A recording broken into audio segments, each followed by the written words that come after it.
following is a presentation of KSL Sports. Hello, Cougar Nation. Handoff middle. First down. Touchdown. And listen to the Cougar Nation. Every Monday night, we break down the Cougars' last game and look ahead to next week. Cougar Nation, brought to you by Central Bank. Here's BYU insider Mitch Harper and Matt Baiamonte on Utah's legacy home of the Cougars, KSL News Radio. Good evening, Cougar Nation. Welcome on in to your show. It's Cougar Nation here Monday night, recapping the 2024 BYU football regular season. Mitch Harper, Matt Baiamonte with you. We'll be taking your phone calls over the next hour, 801-575-8255. And we want to ask you, what word would you use to describe BYU's 10-win season? It's got a range of emotions and feelings, I think, for fans across the spectrum because so much hope, so much promise with the 9-0 start. You don't go to the Big 12 championship. And at the same time, you go, well, low expectations. And to get to 10 wins feels pretty good. But Matt, it's an interesting night for BYU football after an eventful regular season. Yeah, and we're going to break it down. We want to get your thoughts on that question and, of course, the season at large. Let's start things off, like always, Mitch, breaking down the win against Houston. Cougar Nation, takeaways. Mitch and Matt analyze BYU's last week of play and what it means for the next week.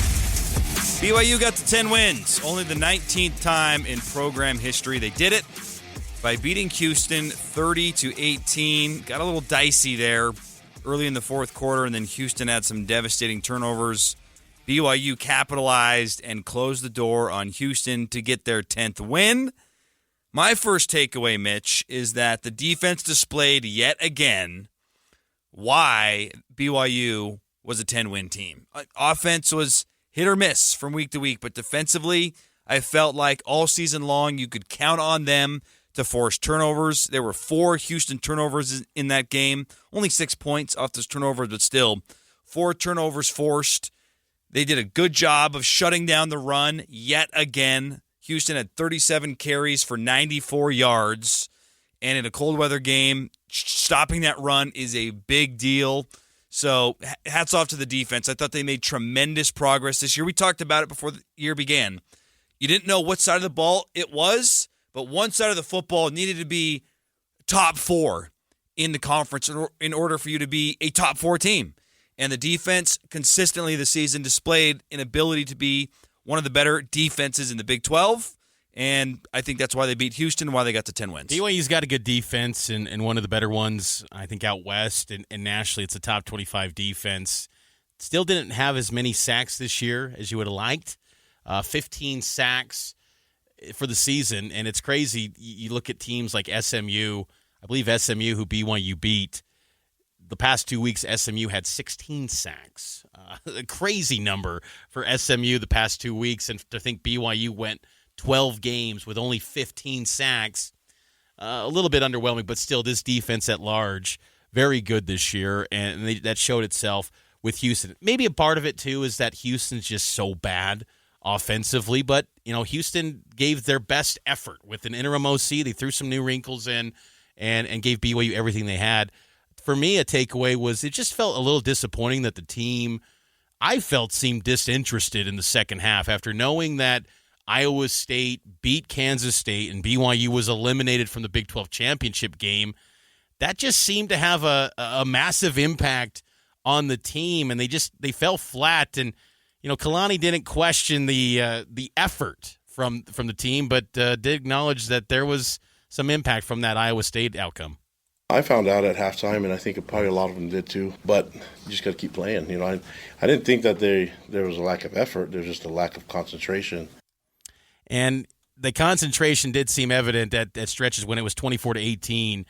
BYU was in front of Houston. It got really interesting, and that Iowa State result seemed to impact the mentality of the team. That didn't surprise me at all. Did that surprise you?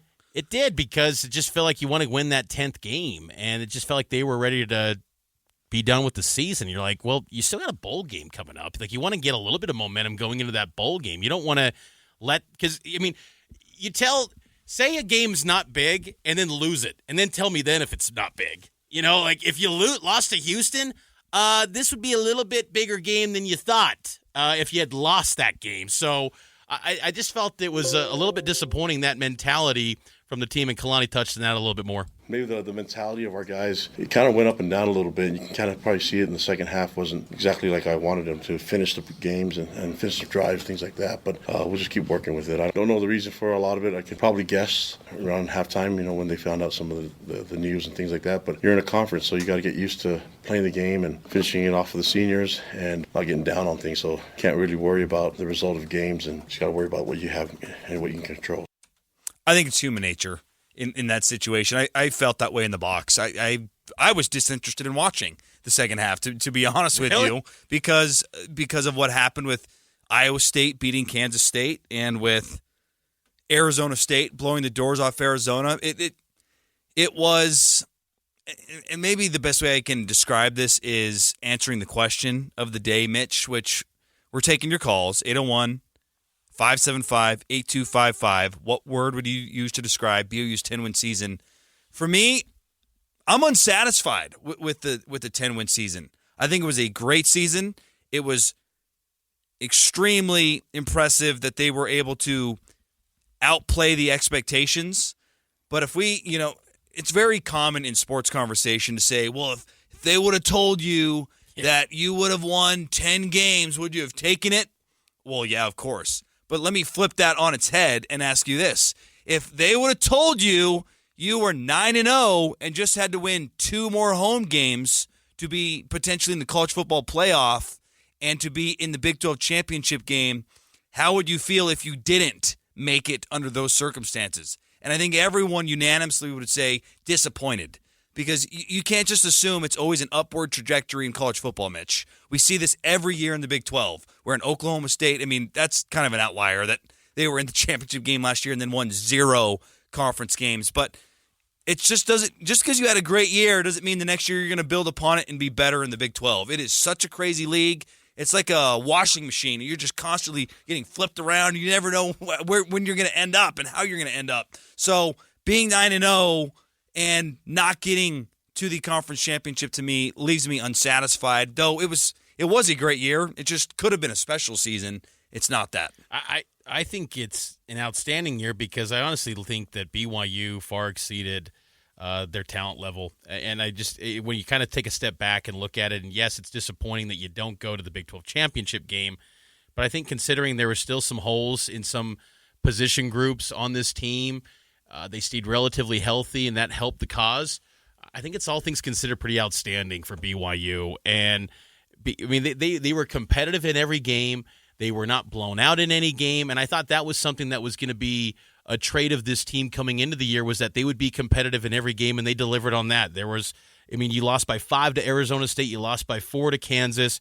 Kansas and Arizona State are 2 good football teams. Arizona State, I think it has the ability to potentially make some noise in the college football playoff. The way that they dominated Arizona this past weekend was quite the statement. I thought Arizona's a terrible football team, but just they handled them. I think BYU, it was an outstanding year. And I'll look back on it like 10 years from now. You go, that's 10-2. And that feels pretty good. And you had a win over Utah, and you had a win over potentially an ACC champion. And you're going to go to a bowl game, too, that is going to be better than any bowl game BYU's probably played in since probably the Cotton Bowl in 1996. And look, I'm not trying to – this isn't spin zone here on Cougar Nation, but I'm just understanding where BYU's been for the last 20-something years, 25 years. And I thought this season, with the strength of the schedule to get 10 wins, still have some limitations personnel-wise on this roster – I take a step back from Saturday, and I just think, you know what? I feel like this was an outstanding year for BYU, and I don't think people are giving it enough credit. It's a great year to go to win 10 games, but again, you held your own destiny late in the season, and to have that slip away, that's tough, especially considering the momentum that you could have had. Let's say you win the Big 12 championship game, you go to the first ever 12-team playoff, and potentially have a bye.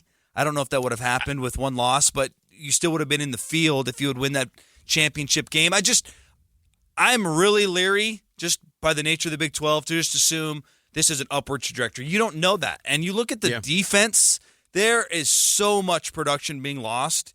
if BYU can retain Jay Hill, who is going to have his list of suitors, because rightfully so, he's turned around this BYU defense. They can retain him. He's got his work cut out for him in terms of development and recruitment in the transfer portal. They lose the entire defensive line. They lose one of the best defensive backs that has come through Provo in a long, long time. You can make the case, best DB that's come through Provo since his coach, Gennaro Guilford, 20 years. Jacob Robinson was that impactful. That is tough to replace. And so having that opportunity within your grasp, it was right there. It was there for the taking. You just had to defend Lavelle, and you weren't able to do it. That is really tough. And to me, it definitely stings on what is a great season. Let's hear from you, Cougar Nation. Load up the phone lines, 801-575-8255. Cougar Nation brought to you by Central Bank, serving Utah County for over 133 years with trusted service, modern technology, and personalized care. Mitch Harper, Matt Baiamonte with you over the next hour. We'll take your phone calls next here on Cougar Nation.